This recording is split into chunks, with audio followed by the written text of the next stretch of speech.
Meet the man who runs one of the Strand's oldest family-owned companies. Coming up next on Carolina People.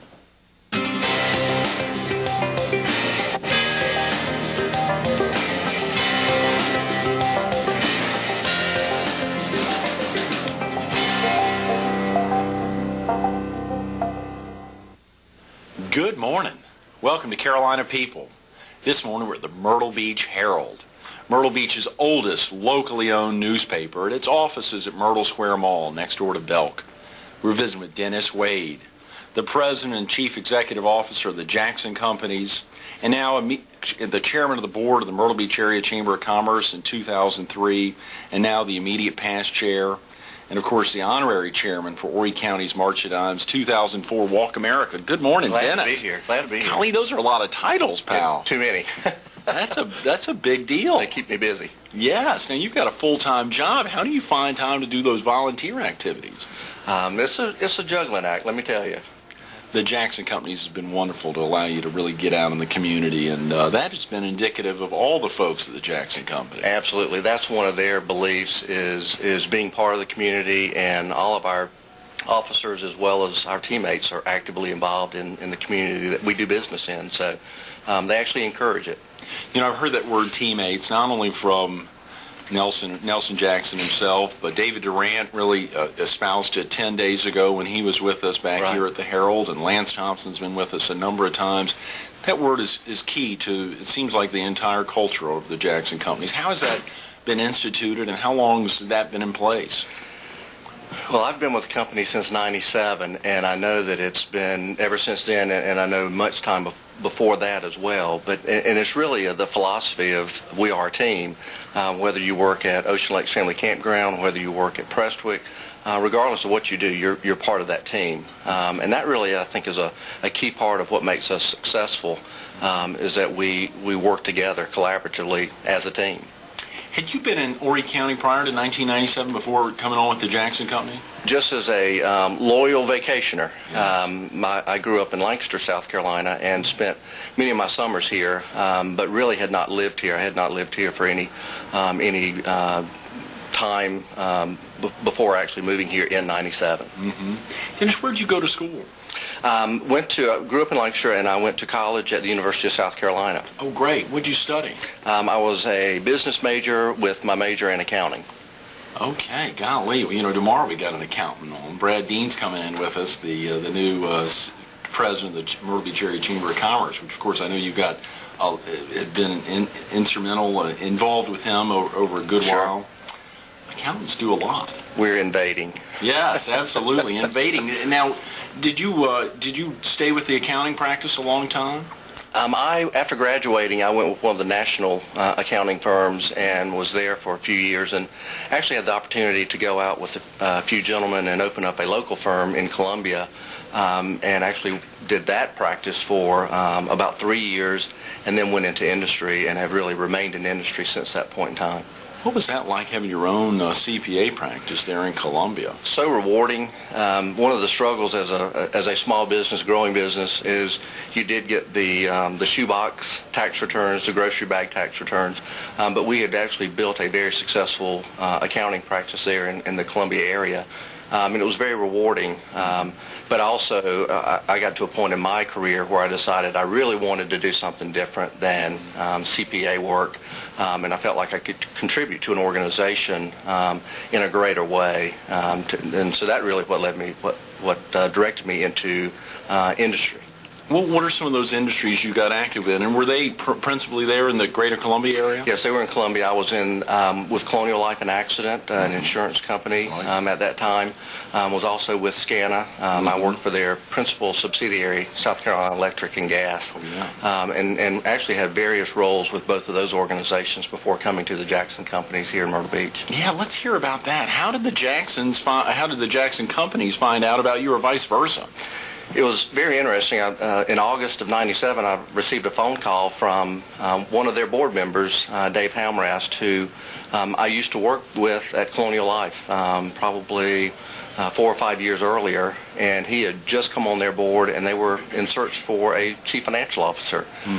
So it's amazing how your paths cross and things work out. And honestly, when I was going through that process, it was really deciding whether I wanted to go to work for a small business. I'd been with SCANA, obviously one of the larger corporations in the state, but it worked out perfectly. What is that like? Get that aspect of being in a huge company. Of course, the Jackson companies are a monumental company in the area, and I sure want to focus on them and help the viewers learn a little more about them, and I want to learn about them. But that aspect of being at SCANA, and then knowing, of course, you've been at a small CPA firm with two partners there in Columbia, and then being in a large group like that, and then coming back to work in a private sector.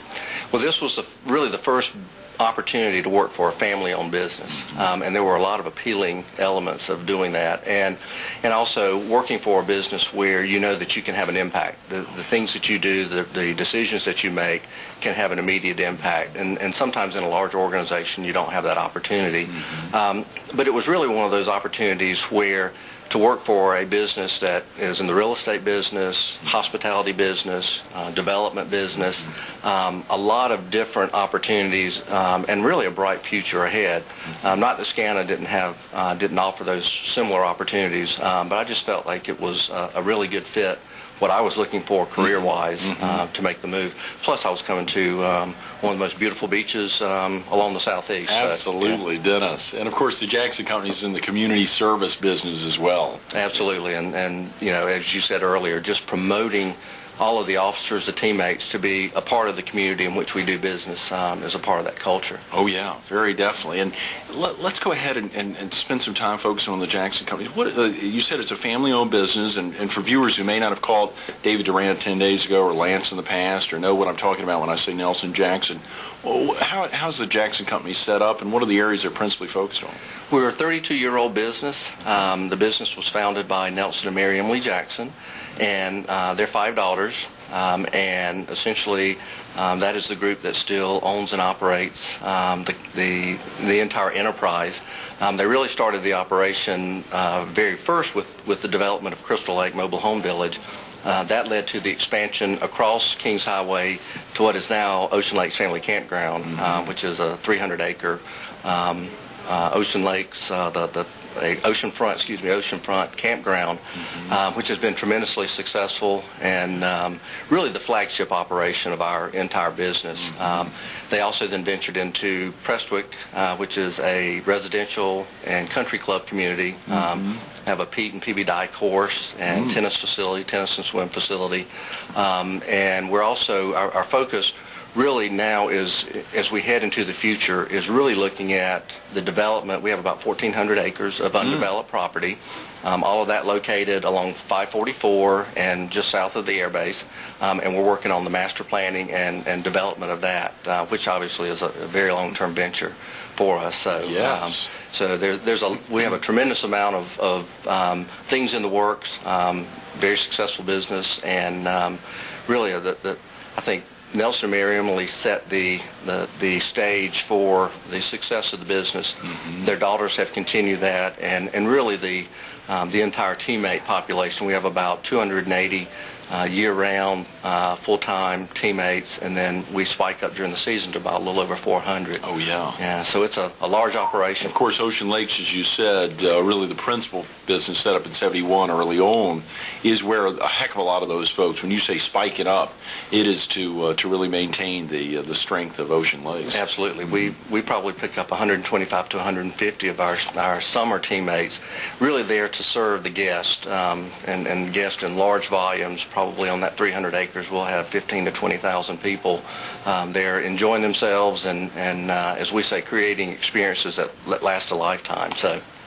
And Ocean Lakes is just that. I'd never visited before Nelson was in the studio, and he was kind enough that day to give a little 2003 sticker to Loretta and to me and a couple of the other folks there. It was very nice to come visit. He said, you just got to. And, of course, he took the time to give the viewers a virtual tour, which I've asked Lance, and David did a little bit of that a couple weeks ago. But it's so exciting to think about the impact of Ocean Lakes and the community. Of course, other amazing family campgrounds close by, Pirate Land and Lakewood. And, of course, David talked a little bit about the Myrtle Beach Area Campground Owners Association, 7 or 8 groups that are totally focused, working together to bring folks to the area, whether they're coming down to Lakewood or Pirate Land or Apache. Just the fact that you're getting them into town, at some point they'll run across Ocean Lakes, they'll meet other communities, and it's a treat to get them down here. And we really view all the campgrounds as our friendly competitors. Our main goal is to get them here if they come to Ocean Lakes or if they go to one of our neighbor campgrounds. The good thing is we want them coming to Myrtle Beach, and we want them camping here. And all of the campgrounds have their strengths, and a lot of facilities, a lot of amusement opportunities. Obviously, the Atlantic Ocean sitting out there is a big draw as well. But it's really amazing once you get beyond the entrance to Ocean Lakes, what it really offers with the pools, the store, the laundries, our 24-hour security service, golf cart rental. It's an amazing operation. It is. It is incredible. I'm so glad you talked about really working hard to bring people to Myrtle Beach, and I know that tied in well into your position there.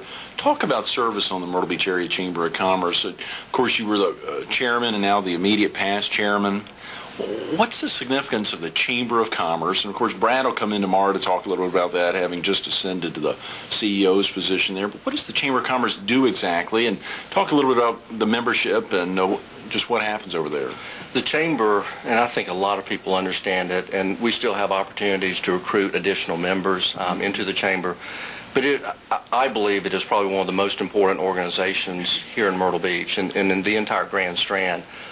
We are really unique in a lot of ways in that we provide the traditional chamber services to our members, opportunities for them to network, opportunities for services through benefit programs, et cetera, that are offered to the membership, communication opportunities as well. But our chamber also, which may be in a lot of ways unique from other chambers, really performs a convention and visitors bureau, as well as all of the marketing and tourism promotion that we do really sets us apart from your typical chamber. And we have about a $9 million budget at the chamber, and a significant portion of that is directed at our ad and promotion budget, as well as programs and services that we offer to our members. And it's, to me, it's probably, it goes beyond serving the members from a political standpoint, legislative issues. We really, I really call it somewhat of a clearinghouse for issues that affect the entire Grand Strand, whether it be transportation, whether it be ATAX, whatever it may be. The Chamber plays a very important role. Of helping to set public policy. Absolutely, absolutely. And a lot of people, I think, obviously with Mr. Ward's passing, a lot of people really, I don't think really understood the impact of the Chamber and the impact that Ashby had until he wasn't here. But it is a very important organization within the community that I know that the folks that are in the hospitality and accommodations industry realize the benefit of the Chamber. But also our small businesses. I think we all have either directly or indirectly a relationship with the hospitality and tourism industry and benefit from that. We're about 2,500 members in total. Dennis. Yes, it is. We really cover a tremendous amount of ground. And how many of those would be small businesses, let's say like 5 or less? Do you have any idea, like a third or 1,000? Or don't have any. I don't have any specific information on that, but I would say our membership, we have a wide, from your mom and pop operation to very large organizations as well. Right. The Jackson companies must have been involved with the Myrtle Beach Area Chamber of Commerce for a heck of a long time, because the service from, I think Lance Thompson had been a chamber board chairman a couple years back, and I know Nelson's had a position there, or has been so intimately involved for years, and I guess he and his wife were recognized. He and Mary Emily were recognized as Citizens of the Year maybe a couple years ago. It seems to be every year they've got some presence there at an annual chamber meeting. You're right, and again, it goes back to them, and it's really great to see them receiving some of that recognition and some of the accomplishments that they've enabled us to participate in as well. And we were just awarded the 2003 Community Service Award, which recognizes us for our contribution, financial resources, as well as the time of our teammates to actually participate out in the community. We also have a lot of our teammates from the chamber standpoint that participate on committees, and Leadership Grand Strand. We always like to make sure that we've got people in that program as well. Oh, yeah. Yeah, I've seen Barb Crum at so many activities there from Ocean Lakes. Such a special woman, has done so much. She was with Nelson that day over at the studio when we highlighted the campground, which was amazing. Of course, you mentioned Nelson and Mary Ellen have 5 daughters. Do you have any children, Dennis? I do. I have my wife Marie, and I have a 14-year-old daughter, Erica, and a 12-year-old son, Taylor. Great, yeah. Are they getting in the groove now to think we about? We can't keep up with them. I'm sure. Golly. Yeah, very much so. My daughter is, she's very active. She's a cheerleader at Sox City. She's a JV cheerleader. She's also playing softball. My son is a football player. He also plays rollerblade hockey, and we stay on the go. Yes, yes. And of course, they were old enough when you all moved here in '97 to have an opinion about the move. How's the move been for the family, Dennis? Moving from Columbia, and we were in a very nice neighborhood, a very stable neighborhood. I think at first there was apprehension to come to the beach, but once they got here and they saw all of the activities and all of the things to enjoy and participate in, there's no way I'd probably have to leave by myself. They'd all stay here. That's great. Those are great words. You know, it's fascinating when you said 1,400 undeveloped acres there along 544, and of course a lot of that intersects with 17 bypass. Right.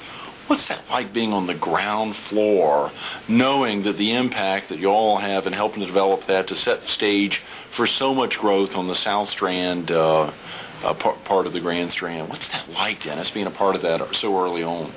That's probably one of the most exciting elements of what I do, is looking forward and really looking at an opportunity to turn that land into something that I know that the family, the first, second, third generations, that they will be proud of for years to come.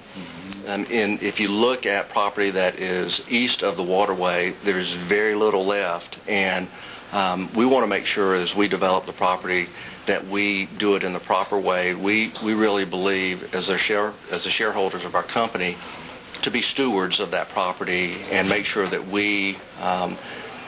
that the property benefits not only the folks that may live there, but also the shareholders and the community down the road. So we really look at that as very important.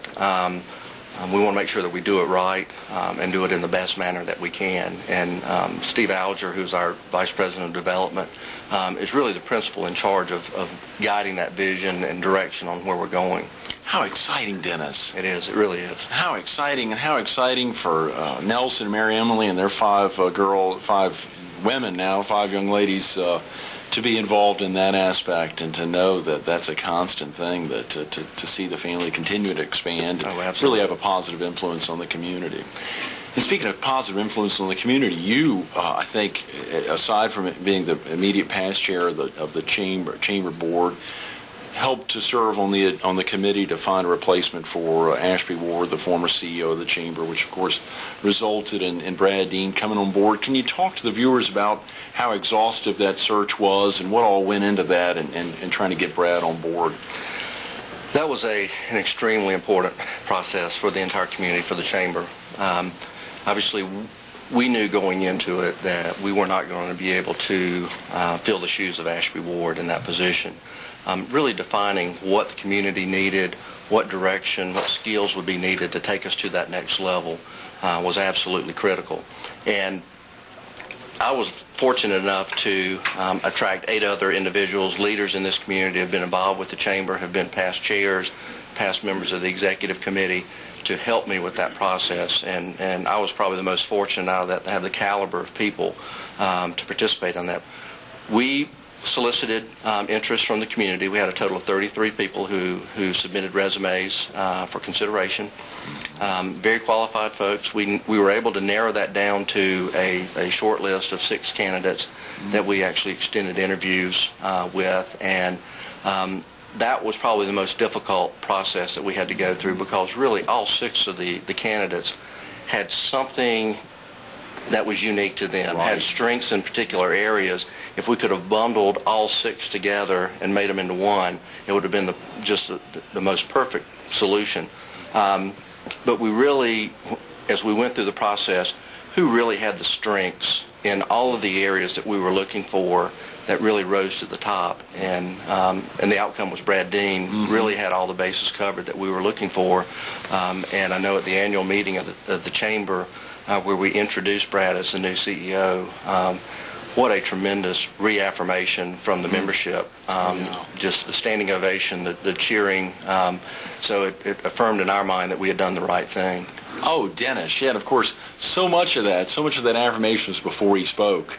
To think of the tears in the eyes and the crowd knowing the right person, it happens to be a man, the right man had been chosen for this position as he spoke and made that impact for the folks that will be long lasting. I sure want to highlight some of those with Brad tomorrow. And of course, one of the great things, you mentioned transportation earlier, some of the impact, public policy.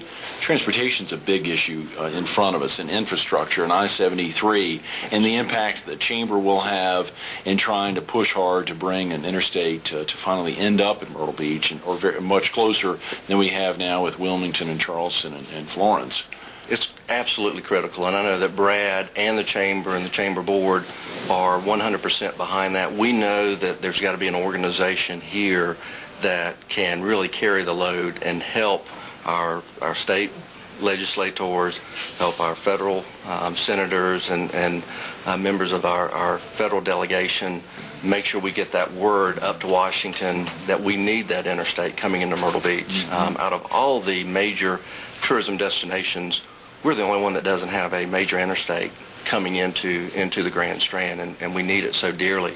And I know that the community has really rallied behind I-73. It was a passion of Mr. Ward's for a number of years. You know, that NISA and the chamber and really the South Carolina Department of Transportation have really said that is our number one objective, to get I-73 down into the Grand Strand area. So it is extremely important, and I know we've got the committed focus of Brad and the chamber has really said we're gonna be the lead organization to continue that campaign. Oh yeah, Dennis, absolutely. We got a little less than 5 minutes. You think about how the Myrtle Beach area has grown without an interstate.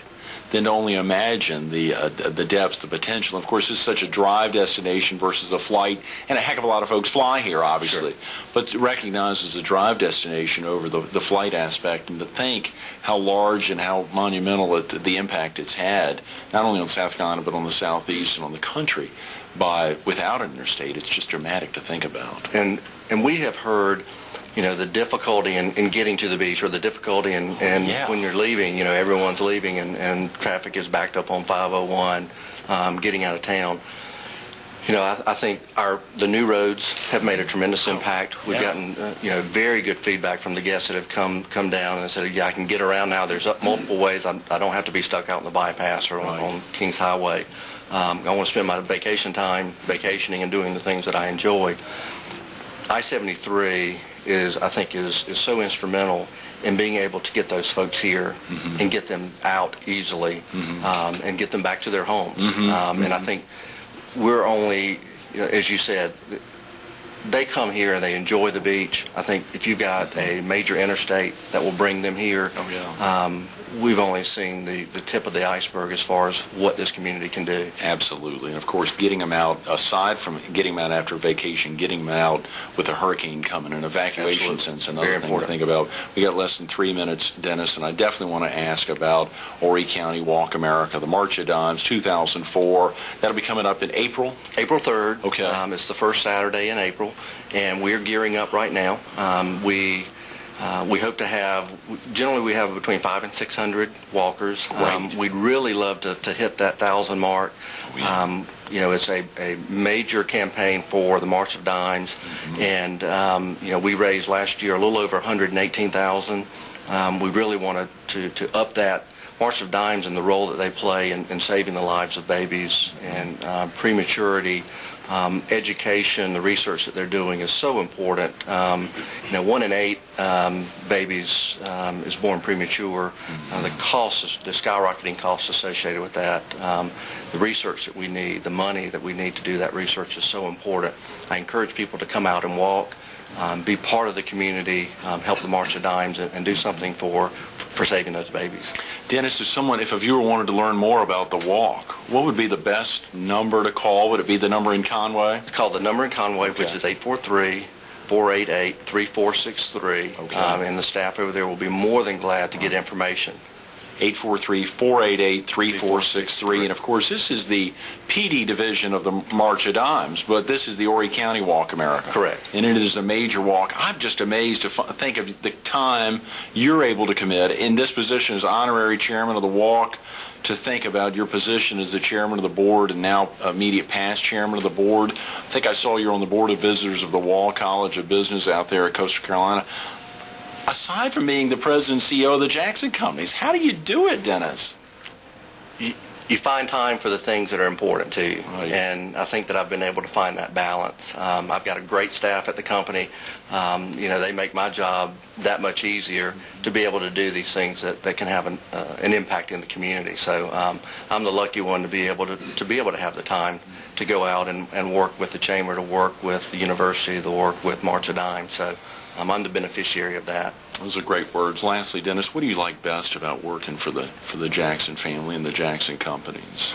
It would have to be the belief, the culture, and serving the customer, and really the philosophy behind that business is helping people have fun and helping families have fun together. It's very unique that you can actually have a job where your role is to help people have fun, and that's what we do. The teammates help people have fun. It's the teammates, whether it's a Jackson family member or a teammate within the Jackson Companies. It's happening. If you listen to Dennis the last 30 minutes, it was apparent in everything he said. It's a team mentality. Dennis, thanks so much for being with us this morning. Thank you. Absolutely. Stay tuned to more Carolina People coming up next.